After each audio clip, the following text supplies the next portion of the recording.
Shut up and sit down.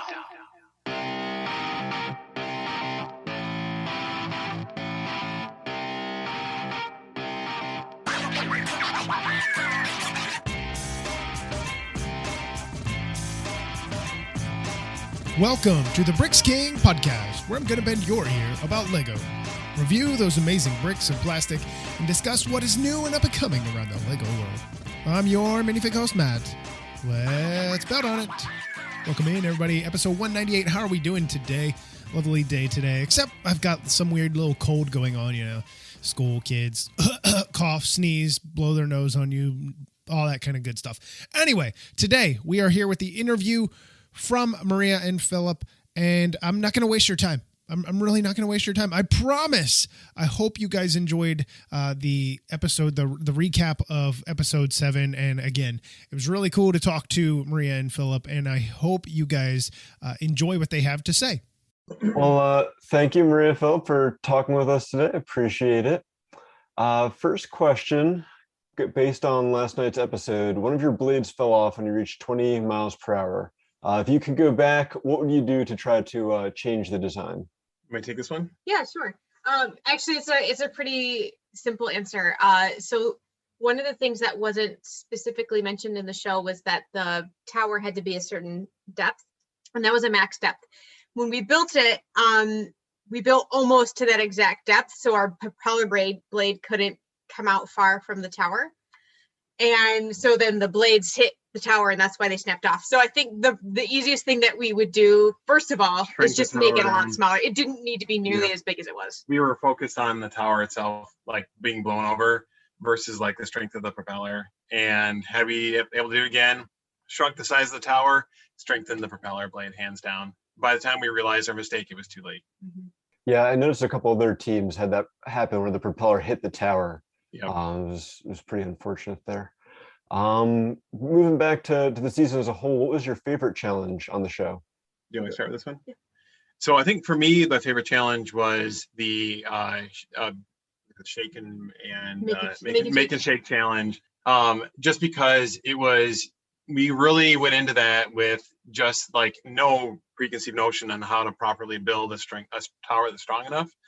And the joy that you see with us on the show, like making it to 10, is completely legitimate because we did not expect it to do that well. Now, we had some ideas of where the break point would be, and it would be between that like first 2 feet and the top 2 feet. And we were just like, if we throw ball joints in here, like acting like sail rigging on like a ship, we're like, if we can make it past some of the other teams who won't think about that, then we'll move on. And it worked out fantastic. I love the build. I love the vines. I love the blue tower. And I love the fact that we made it to 10, which was completely unexpected, and just the sheer joy of making it that far in that challenge. Yeah, I actually have a different favorite build. Oh. My favorite build was the hanging brick challenge, and part of the reason I liked it so much is because it was strictly just build something beautiful, cool, details, that kind of thing. And the story we worked in with the sea turtle and the lighthouse. And it actually turns out that there's an island in Michigan. It's in Lake Island. It's called Mackinac Island. Yeah. It's in Lake Huron. But the tradition is that it is a turtle and there's lighthouses on it. So it was a fun story, and I really loved the build. All right. Well, thank you both so much. Maria and Philip, this is super sad to be talking to you under these circumstances, but of course, a pleasure to be speaking with you today. You talk a little bit at the end of the episode about just what this meant for you to do it together and to do it for your kids. So I'm hoping you could elaborate and let us know a little bit more now that the show is aired, what that has meant to your family. Oh, so for us, and being the only married couple on this season, there were 2 last season, right? So it was kind of a totally different experience for us versus like siblings or friends or whatever. And it's one of those things where we talked about this after the fact, where had just one of us gone through the experience, where it would not be as like enjoyable for the other individual. So let's say that it had been just Maria, for example, and she would have been going through this whole thing like after the fact, all the craziness surrounding the show, and not having to be able to celebrate that with you. That was one of the perspectives that we looked at, outside of the fact that we just had so much fun with the 2 of us. And we've been married for 16 years now. And to have this life experience is just just a pleasure that's very hard to explain. And one thing that's not covered on the show at all either is that Maria had just gone through thyroid cancer the previous June. So having gone through surgery and having gone through the radioactive treatment. And it was one of these things that we decided that we're just not going to say no to opportunities that come up because life is so extremely precious. You want to add to that at all? Yeah, just totally agreeing with what you say about being able to experience it together, because there's so much that you experience on the show that you can't really explain to somebody in words. Plus, then there's, the inside jokes and the friendships that you make. And so being able to experience that together was really special. And it's been really fun sharing it with our kids as well. They think it's kind of funny that we're on TV, and they like to make fun of us when people recognize us. And and being like part of the community together and having attended so many like brick worlds together, it would be really like, it's just much more fun now going forward, knowing that we're going to have these experiences together to be able to talk about. And again, not having the exclusion of one or the other in the couple. For teams that like have like partners and stuff that aren't into Lego, they probably don't care, or maybe they're just like whatever. But for us, this is a lifestyle for us. Very clearly, and hope all's well with you, Maria. That you're doing all good now. But yeah, I mean, the one other thing I wanted to ask about was, you mentioned like some of the moments that weren't seen on camera, and I feel like you were a couple that I feel like us who are like super fans of the show really were gravitating towards. I think you're so rootable and really adorable. What moments didn't we see that didn't make air that you want everyone at home to know about? Well, okay, so you start. I've got one. Right? Well, it's probably the same one. There was this one point, I think it was in episode 2 or 3, maybe. I think it was episode 3, because we were just rapidly throwing pieces together on that tower, and I was like, oh, my back hurts. And so he comes around, he starts rubbing my back, and this cameraman comes running from across the set to try to catch it on camera. And then afterwards, he was like, yeah. Of course, it didn't make it on the show, but yeah, it was cute. It was just the cameraman literally stopped and he whispered, "Thank you." But that was the kind of stuff that we would do to help each other out throughout the show. Like, he would make sure I was eating, I would make sure he was stretching his back, and just that kind of stuff. Yeah, and we would joke all the time too, and having all these inside jokes between the two of us was so much fun. One of the things that we shared is that we have a love for Arrested Development, which obviously Will Arnett was on, and his character, Job from the show, was one of our favorites. So we had this thing where, like, and Maria has this way with her personality where she's able to get people to like do and say stuff that's unexpected. So all the really like famous, iconic lines that like Will's character had from the Arrested Development, she would get him to repeat it, and it was really hilarious. And obviously you can't use it on TV because it's, they're lines from another show. But just having that, like, to be able to share that with the two of us and Will Arnett seems so outside of the normal, what we experience on a day-to-day basis, that if we had not attempted to do that, we would have missed out on that opportunity and kicked ourselves forever. We laughed a lot with Will. Yeah, and it's just one of these things where being on the show is so surreal and such a fantastic opportunity that you just have to be like crazy and fun and do all the things that you will not have regrets on. And that was just one of the major ones, was those interactions with Will. Well, I'm super jealous about that, but thank you both. You're welcome. Thank you. Hi, guys. Again, like Michael said, sorry to be talking to you so soon. I really enjoyed your builds. I love the color that you built in them. Like you mentioned, Maria, I loved your hanging brick challenge with the turtle, and I thought that was super imaginative, a great build. Especially in the beginning of the season, we don't get to see, the viewers don't get to see details of everybody's builds. I mean, you see the process and you see it for about 2 seconds. What were some of the details in your builds that didn't make it on camera that we should know about? I think a lot of it is like, so we are mock builders, and one thing that we learned pretty early on, actually in the first episode, is that a lot of those details aren't going to get seen on TV when they're tiny, right? So like there were just small little details that we would put in each one of our builds, that just super micro details of like the way of expressing something. We realized that that was not going to necessarily show up as well. There's a lot of stuff with the sheep that we probably could have skipped out on, things that we could have made an effort to like emphasize a little bit more.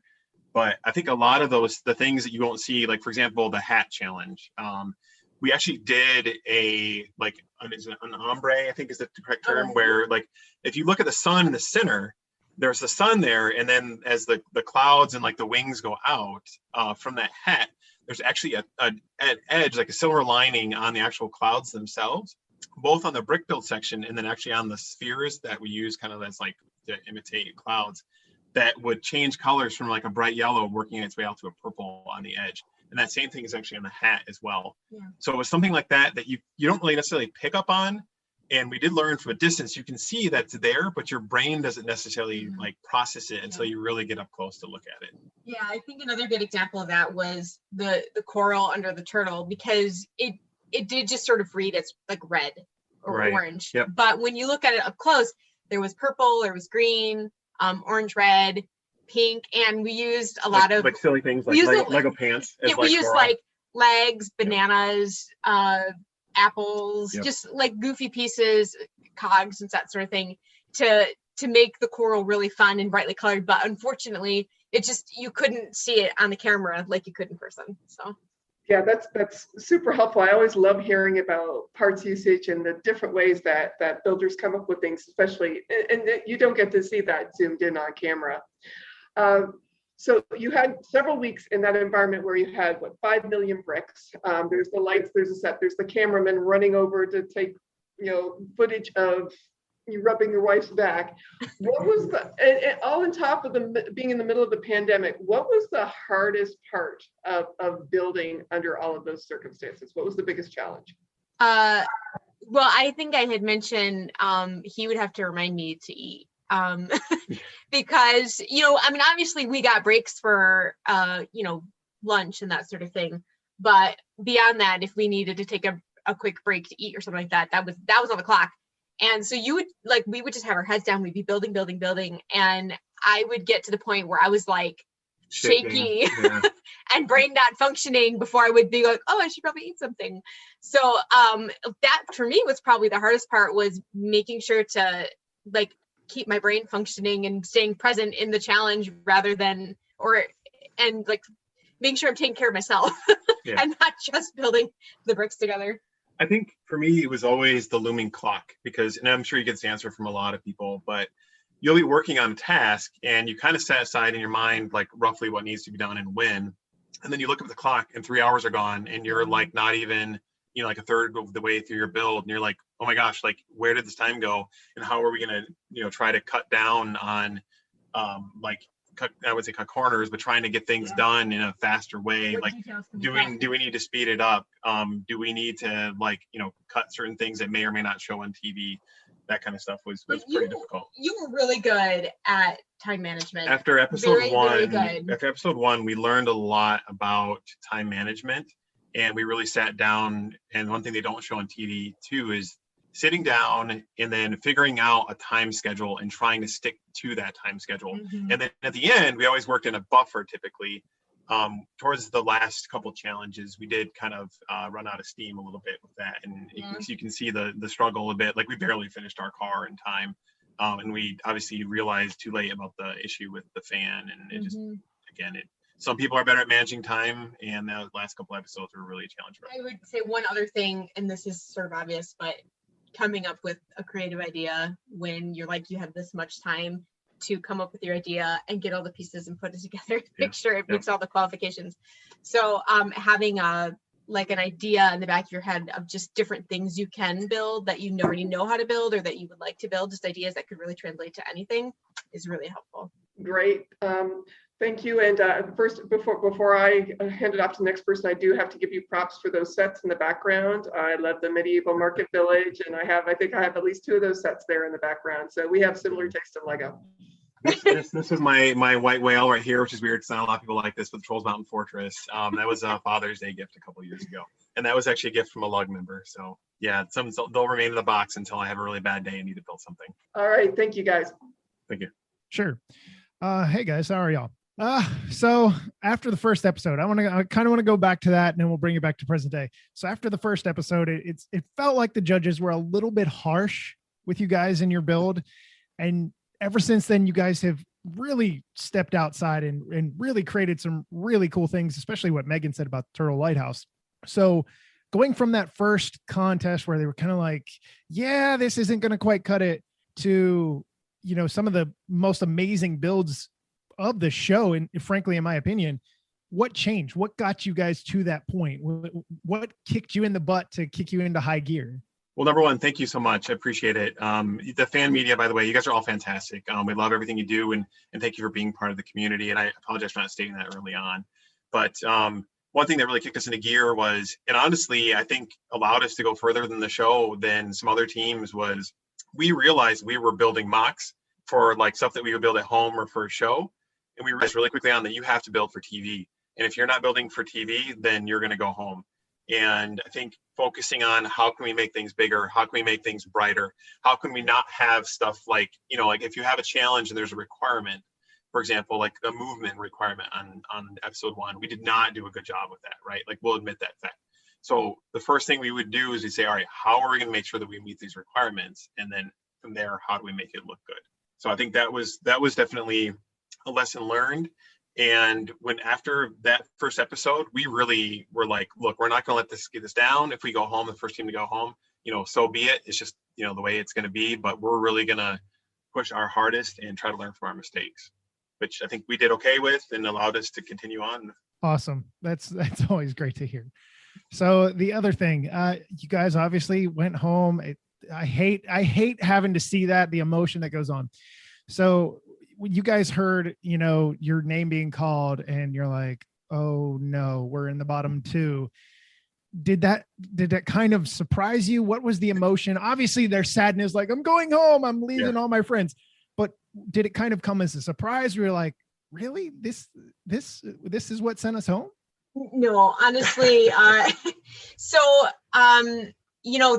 There's obviously downtime during various parts of the filming. And I think even before our propeller had gone off early, we had looked at our build and we looked at all the other builds and we were like, it's not looking real good. I mean, we had some elements in our build that we really liked and we're quite proud of, but it wasn't to our normal standard of like technical elements and details, and we knew it was lacking. So when they called our names, we weren't at all surprised. And based on the very sad performance of her propeller, we weren't at all surprised that we were going home. We were pretty well prepared for it, actually. And we were really sad, mostly to be leaving, the set, the people, the judges and Will and the whole experience behind, because it was just this amazing, like fairy tale adventure that we had. But we were really proud of how far we had gone, because we kind of met and exceeded our own personal expectations of how we would do, especially considering who else was in the competition. So, I think just generally speaking, we were really proud of how we did, and we felt good about going home where we did. And it was great to see our kids again, and they were happy to see us. Mostly, they really enjoyed staying with their grandparents. So, but I mean, just overall, it was such a positive experience. Yeah, and we're very much realists too, where we realize that we had screwed up, right? And I think that you have to accept that, and it helps you kind of prepare for it as well too. And I want to state too that like there are some fantastic builders on this show, absolutely. And to have to go home before then, I feel no problem or no shame with that fact, because I mean, I feel like making as far as we did was an accomplishment in and of itself for us, and we're really excited to see what is left in the next 5 episodes. So, and as I hope you guys are too, because there are legit some very talented people on the show, as you guys know. Well, thank you. I appreciate it, guys. So my first question for you then is if you could give advice to future contestants in future seasons of the show, what would you tell them in terms of skills to develop and such? I'll start with this one, I think. Okay, go for it. So the number one skill that you would start with is when you're building at home, like you're building mocks and stuff, like you could take all the time in the world that you want. And we're very accustomed to doing that at home. Like we will rework things multiple times, but you have to be able to build under pressure as fast as possible, building a repertoire of like things ahead of time. So like knowing how to work with like the powered up system, knowing how to work with Technic, knowing how to build, things in large scale. And the last one I think is probably the most important is building for TV. it is totally different. Again, we talked about this before, but it's totally different than building for like your home or a convention. Those are the biggest things, absolute takeaways on that. And that's something that I don't think we necessarily did ahead of time. And not all of those things. Yep. Some of them. Right. And we like building big things. I mean, we've built some big stuff in the past. It's just not, for this type of challenges. Yeah. And to your point about building for TV, it's much different than, when you can take pictures of the exact angles you want and then share them with people to look at in their own time without it just flashing real quick on TV. And I'm going to call out a specific team that did this really well. Michelle and Natalie were excellent with that particular skill of making things look really good for TV. Like if you look at their paint cans, their cake, even their fan in this last episode, their fan on the last one, they had these big, colorful elements that may not have had the teeny tiny details, but they had the big, instantly recognizable details, and they were just laid out so well. Really good example to follow in terms of building big and building for TV. But the one other thing I would say, and this is something I think Mark and Stephen did really well, is just having this catalog of things you know how to build really well. Like in our fan build, I have built a couple trees. I built a dozen times at least before. So it was something I could just real quick put together. It looked really good, but I've done it so many times before that it was pretty quick and easy to do. So that's another really good time. Yeah, I think those are going to be your strongest teams always, are the ones that have the pre-existing things they've built before that they can recall from memory and build instantly instead of having to experiment, because you don't have time to experiment. And there are challenges where you're going to do stuff that you've not done before. And if you have that skill set of like just general knowledge of how to build things like characters, buildings, vehicles, that kind of stuff ahead of time, then when you're presented with something like a fan, you can spend your time figuring out how to make that work instead of having to figure out the rest of the build. Great, thank you. So for my second question, I've also been marveling at those sets that you have behind you there and your setup on the table. So I guess, could you give us a little bit of your Lego story and how long you guys have been building together and such? Yeah, do you want me to kick that one off? Yeah. So I built, as a kid, as many AFOLs did, and then you hit that like teen period where you're like, all right, I find girls interesting, or boys. And so it kind of stopped for a bit. And then I think what happened was, actually I know what happened was, Marie was pregnant with our firstborn, who is now 11, and we were living in a place at the time where I actually had room to store stuff. And my parents brought my Lego collection back to me. And they didn't sell it. They didn't give it away. It was still all in its original bucket. And I know it sounds really cheesy, but I opened up the bucket and I just never closed it. And I kept building. I found the Eurobricks forum. I'm like, man, there's other people like me out there who like building with Lego as an adult. This is weird. So we did that. And then we discovered like Brick World in our area, Brick World Chicago. And we've been attending every year since 2013. And that was just a few years after I started getting back into it. And so, go ahead. Well, so my like first experience actually trying to figure something out and build it was actually for our audition for season 1, when I was building that tree for the thing we made for the audition.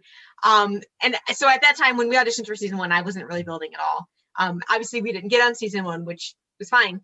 And then I started in January, shortly after our audition, I started building on my own. So I've really only been building for as an individual for about 2 years. And last year we built a few different things together. But now I build stuff on my own because I love it and it's fun. But I also still really like sets. Yeah, and one of the things that we love to do a lot is build collaboratively as well.